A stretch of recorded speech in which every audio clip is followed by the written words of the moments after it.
कि प्रधानमंत्री नरेंद्र मोदी, शायद देश में पहली बार ऐसा हो रहा है कि किसी देश का प्रधानमंत्री 3 दिन तक विधानसभा चुनाव में अपने क्षेत्र में डटा हुआ है। और आपके सांसद शत्रुघ्न सिन्हा का कहना है कि जीत का अगर कॉन्फिडेंस है तो डर किस बात का है, जीत तय है तो प्रधानमंत्री क्यों पसीना बहा रहे हैं? नहीं, शत्रुघ्न सिन्हा साहब जो हैं वो खुद तो अपने संसदीय क्षेत्र में जाते नहीं हैं, तो शायद वो ये सोच रहे हैं कि और सांसदों को भी नहीं जाना चाहिए। ये हमको भूल नहीं जाना चाहिए कि देश के प्रधानमंत्री नरेंद्र मोदी जी जरूर हैं, परंतु वाराणसी ने उन्हें प्रधानमंत्री बनाया है। वाराणसी उनका संसदीय क्षेत्र है, तो अगर कोई सांसद अपने लोगों के बीच में है, हाँ, इसमें कोई दो राय नहीं है, चुनाव है। 3 दिन तक नहीं, ये देखिए, आप ऐसे 3 दिन तक 2 रोड शो, 2 रैलियां।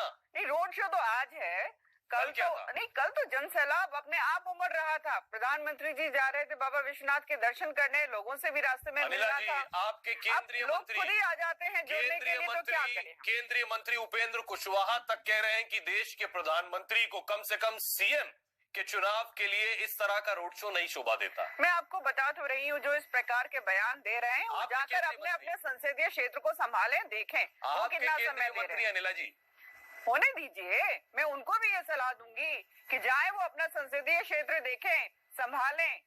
अगर सांसद लोग अपने संसदीय क्षेत्र को संभालेंगे, देखेंगे, तो उसमें कोई बुराई नहीं है। नरेंद्र मोदी जी खुद एक सांसद हैं वाराणसी में, अगर वो हैं, और आप देख रहे हैं किस प्रकार से पूरा प्यार और एक उत्साह उमड़ रहा है पूरे वाराणसी में। ये देखकर विरोधी दल विचलित हैं, तो अलग अलग प्रकार के बयान कह रही है। दरअसल विरोधी विचलित हैं। गिरिराज सिंह कह रहे हैं वो लोग राजनीतिक रूप से अल्पज्ञानी है। दरअसल देश को पहला प्रधानमंत्री मिला है जो जनता के बीच जा रहा है, जनता से संवाद कर रहा है, जनता से मुखातिब हो रहा है, पहला पीएम मिला है और आपको इसमें दिक्कत है। देखिए, हार के भय से भयाक्रांत प्रधानमंत्री जी वाराणसी की वीथियों में घूम रहे हैं। आपने कहा कि पहले दिन भक्ति और दूसरे दिन शक्ति। ये भक्ति और शक्ति का प्रश्न नहीं है, ये सिर्फ सत्ता की आसक्ति है। प्रधानमंत्री जी झूठ की बुनियाद पर जो सत्ता का महल खड़ा किया है वो वाराणसी से ही धाराशायी होना प्रारंभ होगा। अगर आपने विकास का आत्मविश्वास आप में होता तो यूं दरबदर भटकना नहीं पड़ता। हमको जो खबर है, वाराणसी में भारतीय जनता पार्टी एक भी सीट जीतने नहीं जा रही। प्रधानमंत्री जी को चिंता सिर्फ उत्तर प्रदेश की नहीं है, उनको चिंता इस बात की है कि कहीं मेरे संसदीय क्षेत्र में एक भी सीट नहीं जीत पाया तो फिर आगे उनकी राजनीतिक सत्ता लोलुपता का मार्ग प्रशस्त दिखाई नहीं देता। सिर्फ इसी भय से नरेंद्र मोदी जी वहां पर हैं। अगर काम किया होता, किसानों से विश्वासघात नहीं किया होता, अपने वादे को निभाया होता, तो जिस प्रकार लोकसभा में कुछ समय के लिए गए थे प्रधानमंत्री जी, राहुल गांधी, विधानसभा अखिलेश यादव, डिम्पल यादव, तभी ये सब भी क्या उसी भय की वजह से वाराणसी में थे कल? नहीं, देखिए, हमने तो एक दिन जो तय कार्यक्रम था, कल हमने कोई ये सर आपको कैंसिल करना पड़ा था पुराना कार्यक्रम बगैर अनुमति और डेट ढूंढ रहे थे प्रधानमंत्री के मोदी के कार्यक्रम के आसपास की। नहीं, ये तो इन लोगों ने किया है। अरे भाई, ये तो प्रधानमंत्री जी ने तब्दीली की है हमारे से डर करके। मैं बताना चाहता हूँ, कल कोई रोड शो राहुल गांधी जी से डर के, राहुल गांधी जी से डर के, और राहुल गांधी जी से तो उनके पार्टी वाले भी नहीं डरते हैं, विरोधी दल क्या डरेंगे? लॉ अबाइडिंग सिटीजन है कि नहीं है वो? किसका डर? देश को क्या नरेंद्र मोदी जी को किसका डर, ये तो बता दीजिए। आचार संहिता है कि नहीं है? नईम अब्बास जी से सवाल है, बीएसपी से मेरा सवाल है। नईम अब्बास जी, कल प्रधानमंत्री मायावती को हर रैली में, हर प्रेस कॉन्फ्रेंस में ये सुना कि मुसलमान भटके नहीं, डरे नहीं, और न जाने कौन कौन से खौफ का वो बखान करती रही। लेकिन कल प्रधानमंत्री जब मुस्लिम बहुल इलाके से निकले तो मुस्लिमों ने फूल बरसाए उनके ऊपर। एक बुनकर ने शॉल भी उनको दी जो उन्होंने अपने सर पर रख ली थी। अब आपका डर और बढ़ गया होगा।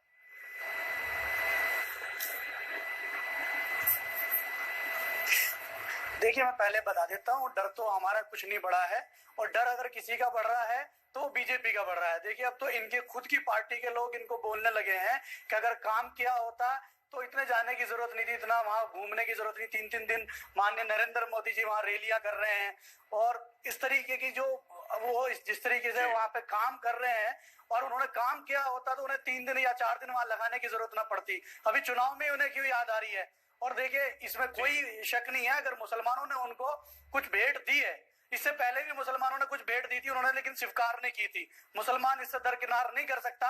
मुसलमानों ने अपनी टोपी दी थी उनको रखने के लिए, वो तो उन्होंने स्वीकार नहीं किए। एक शॉल उन्होंने स्वीकार कैसे कर लिए, ये सब जनता देख रही है, उत्तर प्रदेश की जनता देख भी रही है कि किस तरीके से मोदी जी अब स्वीकार कर रहे हैं, क्योंकि उन्हें डर लग रहा है, डर सता रहा है कि किसी तरीके से वो अपने संसदीय क्षेत्र में ना हार जाए। और इंशाल्लाह आप ये देख लेना, रिजल्ट जब 11 तारीख को आएगा तो मोदी जी पूरी की पूरी सीटें यहाँ से हारते हुए दिखाई देंगे। अनिला जी संक्षेप में जवाब दीजिए, फिर जूही जी के पास जाएंगे। कह रहे हैं कि काम किया होता तो आपको 3 दिन नहीं बिताने पड़ते वहां पर।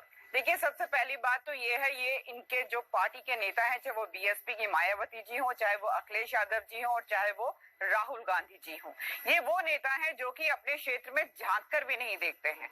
इन लोगों को एक नई चीज दिखाई दे रही है कि जब मौका आता है तो अगर कोई नेता जो है अपने क्षेत्र में आता है और वहां पे अपने लोगों के बीच में कन्विंसिंग कर रहा है तो अनिला जी 3 बार गए हैं जी, 3 साल हो गए मोदी जी 3 बार गए हैं। अरे आप और आज ना हमारा हिसाब रख रहे हो, बहन जी का हिसाब रखो, केवल चुनावों में नजर आती है, अरे जो चुनावों में नजर आती है प्रधानमंत्री जी और रखना पड़ती है हमारे देखिए, ये तो जनता हिसाब रख रही है आपका। मनमोहन सिंह जी की जो रैलियां हुआ करती थी वो दुनिया जानते हैं। अनिला जी 1000-2000 आदमी भी इकट्ठा नहीं होता था, तो कांग्रेस तो चुप रहे, उसके पास तो प्रधानमंत्री ऐसा था ही नहीं कि जो लोकप्रिय हो, चले गए उत्तर प्रदेश। ठीक है, ठीक लोकप्रिय है। हो। अब जूही जी समाजवादी पार्टी के नेता, मेरी बात सुन जूही जी लीजिए। से सवाल है मेरा, माफ कीजिएगा आपको रोक रहा हूँ।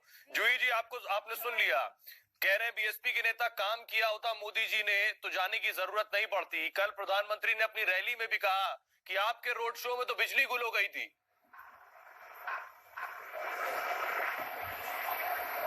सोहेल जी, पहली बार भारत के इतिहास में ऐसा प्रधानमंत्री है जो भारत का कानून नहीं मानता है।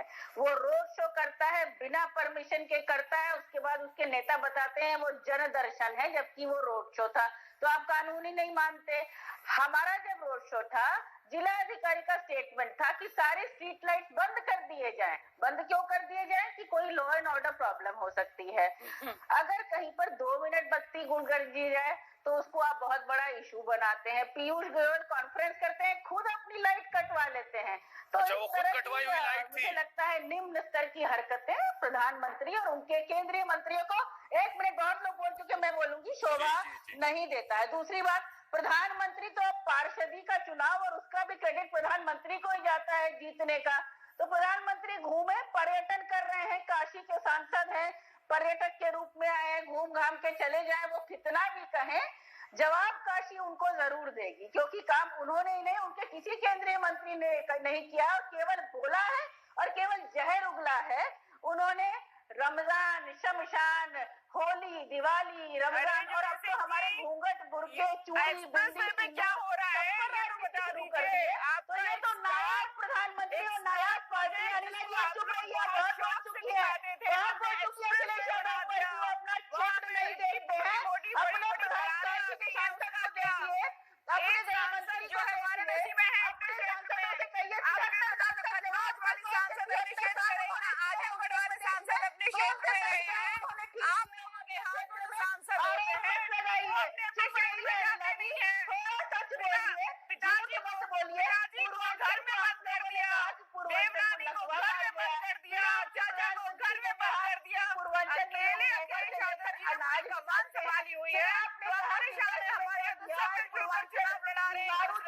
गुजरात और महाराष्ट्र में क्राइम जो है वो कम है। आज भी रोड शो की तस्वीरें आप देख रहे हैं और रात भी प्रधानमंत्री काशी में ही गुजारेंगे और फिर कल सुबह जनसभा को भी संबोधित करना है। यानी 3 दिन प्रधानमंत्री अपने संसदीय क्षेत्र वाराणसी में होंगे। तो 5 की पंचायत का सवाल भी यही है कि मोदी की 3 दिन की तपस्या से यूपी जीत लेगी बीजेपी। इस पर बात करने के लिए बहुत ही खास मेहमान भी हमारे साथ हैं। बीजेपी नेता अनिला सिंह, समाजवादी पार्टी नेता जूही सिंह, बीएसपी से नईम अब्बास और कांग्रेस से अभय दुबे हमारे साथ जुड़ रहे हैं। ये तस्वीरें वाराणसी की हम आपको दिखा रहे हैं। पांडेपुर से आगे बढ़ता हुआ ये काफिला प्रधानमंत्री नरेंद्र मोदी का और अनिला जी से पहला सवाल बीजेपी नेता अनिला सिंह, मेरा सवाल आपसे ये है